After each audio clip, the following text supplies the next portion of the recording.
The characteristic of water washing coal is to improve the utilization rate and caloric value of coal, so as to reduce the transportation cost of gangue, and further improve the added value of coal. The shape of the ball can be changed. The common ones are round, square and rectangular, which can be controlled by the roll die, but in most cases, the material shape of the water washing coal ball press is spherical, which is conducive to demolding and is not easy to break during transportation. The size of roll of water washing coal ball press directly affects the processing capacity. The larger the ball roller, the higher the yield.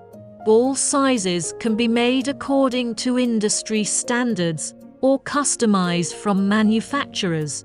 The ball produced by water coal washing ball press determines whether the material is well burned in the smelting process and plays an important role in the whole process.